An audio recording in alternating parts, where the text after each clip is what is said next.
Welcome back to day 2 of daily vlogs from Perth to Exmouth. Today we wake up at Drummond Cove Holiday Park, just outside of Geraldton. And tonight, we don't know where we're going to wind up. We haven't got any camps booked, but hopefully somewhere near Canarvon. We're going to check out Calbarry and the Pink Lakes on our way up anyway. So there's plenty to do today.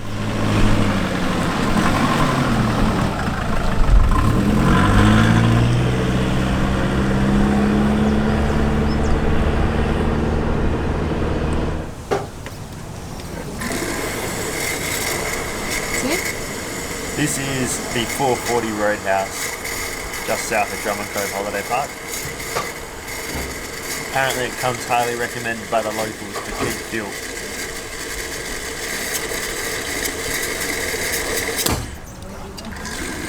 Hate high flow. That's the whole driveway. Yeah. Alright, we made it into Northampton. That's pretty cool.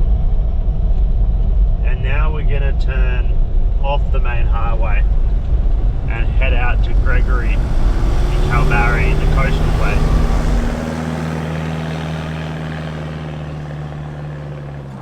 We have stopped at the Linton heritage site.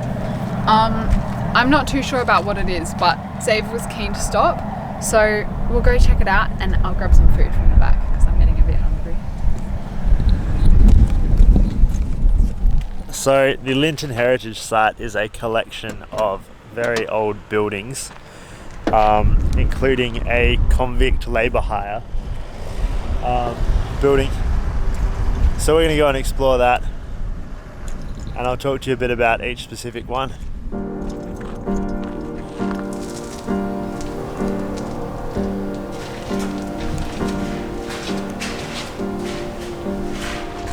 Alright, got the food out of the back. So now I can relax and enjoy the historical site. What's going on, Xav? What is this place? This is a convict labour hire depot, and I believe it's one of the last, or if not the last, remaining convict labour hire depots in WA. So it's a number of buildings dotted around to support the main operation, which was selecting convicts for work in Port Gregory and surrounding regions. So this looks to be like the main still standing structure. Let's go and check it out.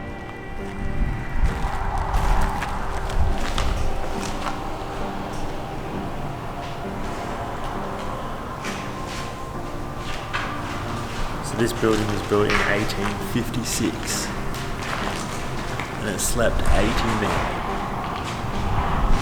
Must have been pretty cramped in here with 80 blokes.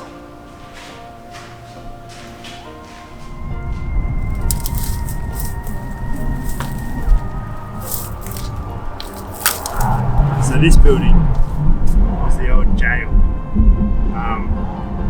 Well, they didn't incarcerate many of the convicts. The ones who committed offences and needed to be in prison for a short time, or ones to be sent to Fremantle for more serious things, were kept here. Pretty cool.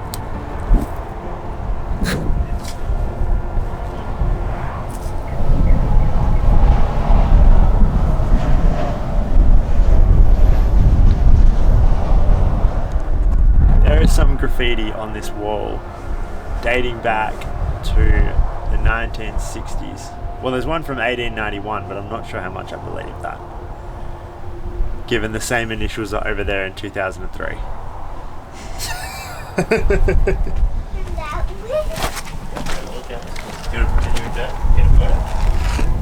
That's pretty cool.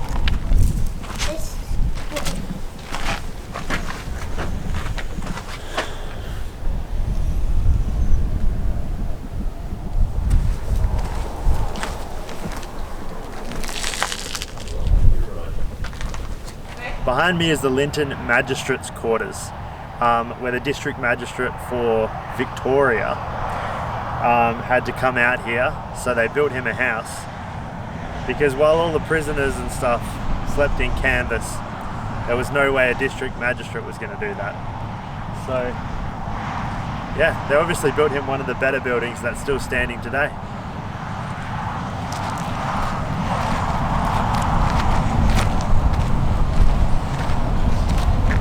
Can you actually go in or not? Yeah. It's a big step up.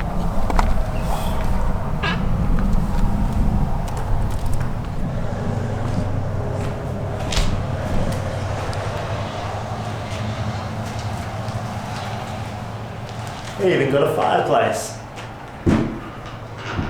It is just single room, it's not sealed off.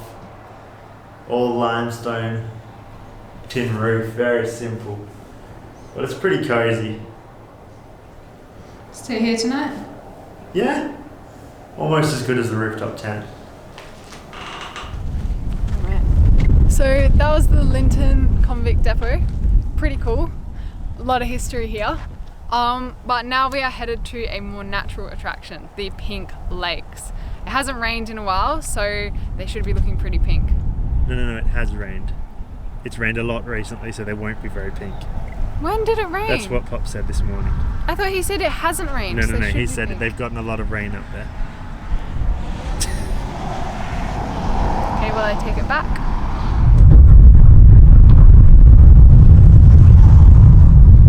Alright.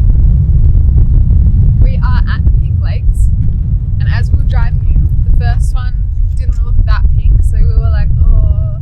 But this second one is looking really good.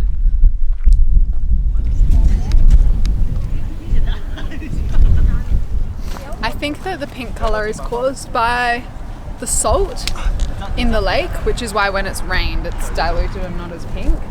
But this one is looking quite nice today. Very salty. Have you ever tasted it, say? No. You know it's not from salt, right? What's it from? It's from a bacteria. Is it? Yeah. Do you want to correct me? Well, at least it is an Esperance. You tell me. Xav says I'm wrong and it's bacteria, not salt, which is a little less glamorous. I don't want to taste it anymore. The Pink Lake actually gets its colour from a microalgae called Dunaliella salina, which only exists in hypersaline environments and often works in conjunction with bacteria. So I guess Xav and I were both sort of right, but mostly wrong. We saw another sign for another turn off, and we are now on our way to the coastal cliffs. It's a windy road to get there, so we're not going too fast because we're going to be safe, but we're making our way, and the ocean's looking beautiful, and hopefully we get an even better view of it from the cliffs.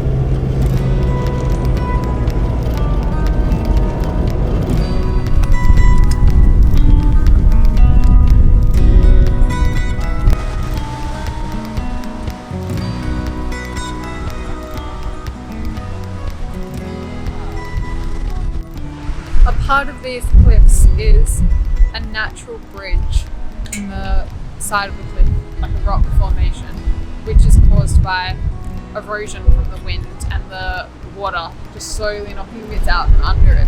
That makes it have a hole through the bottom, but it's still connected on the top. I think eventually it will collapse, which is why we're not walking across it, but it is still very, very cool. This place is pretty cool. Massive cliffs dropping off into the ocean. I like it. Now you go back on the path. Well, you're making me feel insecure. For the last 5 minutes, Jess has been walking like this on the edge of the path. I like it better. They built a whole path. Yeah, well, if I'm going to fall over either way because I'm clumsy, at least that way I have an excuse.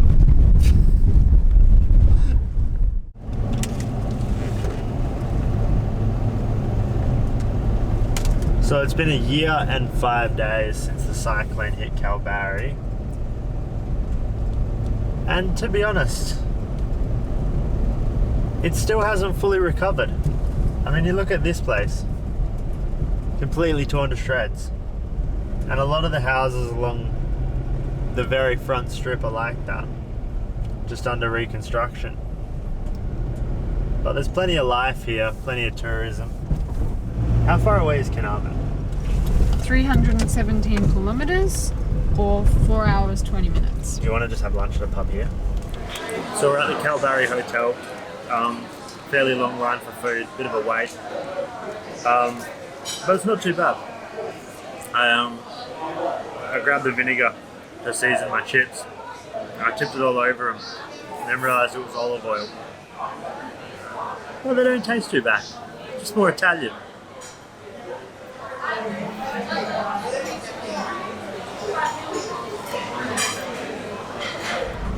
So Overlander and Canarvon.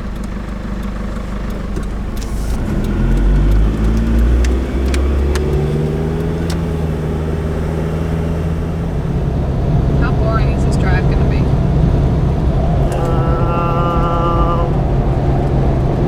Well, it's like 3 hours of driving to Canarvon, so... Is it all inland? Yeah.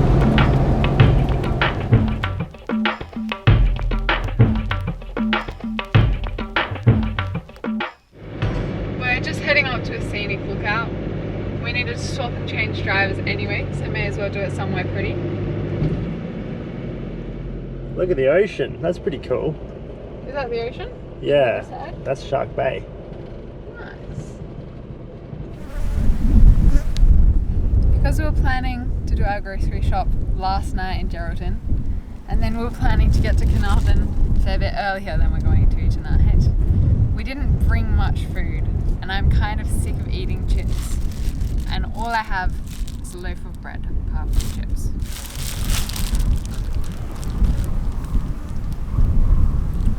Now, I may have got a bit distracted eating my bread and forgotten to film the view from the lookout. It's 4:15, and we're still 3 hours away from Canarvon. 2.5. Fine, 2.5 hours away from Canarvon. And we need to do a grocery shop. The shops close at 8. So we're still looking like we're on time to get there about 7, which is enough time to do a shop. But we never quite finished setting up our solar for charging all our devices, and it's come back to bite us. Our battery system. You've got the starter battery, which is charged by the alternator. That's connected with a voltage sensing relay to 2 other deep cycle batteries that are wired in parallel. Now, one of our deep cycles we were using to start the 60 series, and I left it out for a while, not plugged into anything, and it died. Then when you run it, the VSR clicks and clicks and clicks and clicks, because that second battery is asking for so much that it clicks off, and it just does that over and over and over again, which means that our in-car battery system isn't getting any power. Our saving grace might be our solar setup. So the solar panel and MPPT are all wired up except for one fused wire that needs to go between the MPPT and the deep cycle batteries. Tomorrow or tonight I'm going to set that up so it works tomorrow, and then hopefully we get power back. We just have to edit really, really hard tomorrow and get 2 videos done then. Well, the spotlights are wired up to the second battery and it's not loving it, as you can see.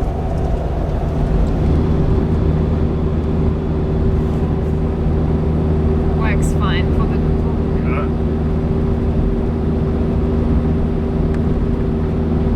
We made it to Woolworths in Canarvon. I'm exhausted. We can finally get these groceries, and then we're just going to find a rest stop somewhere north of here. Yeah. have some dinner. We'll see you guys at dinner. We're somewhere in Canarvon. What's the time? 9:35. I am beat tired. So we have a super simple dinner. That's just plain noodles, rice noodles, honey and soy sauce. We need a bottle opener. Do you have a bottle opener? I brought one, it's in the cooking drawer. Cooking drawer? Yeah. We'll get a bottle opener for that. Then we got corn in a tin. Just whack that straight in. awesome. Peas in. Oh. If you can't tell, I'm extremely hungry. When you're in the middle of nowhere and it's dark and windy, there's only one thing that can make you feel at home. Made in just a kettle with 4 ingredients, I present peas, corn, noodle, honey soy dinner. Come on then, eat it.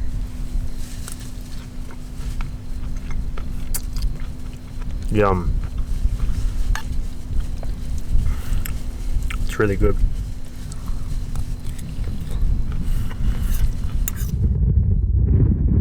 Can you take a photo with the Sony and check this out?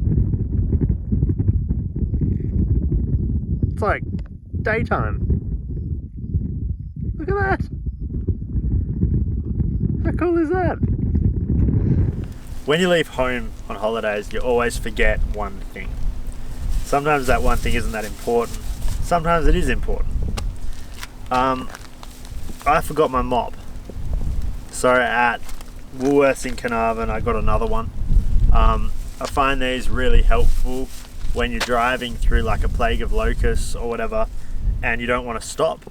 You just reach out and get your windshield.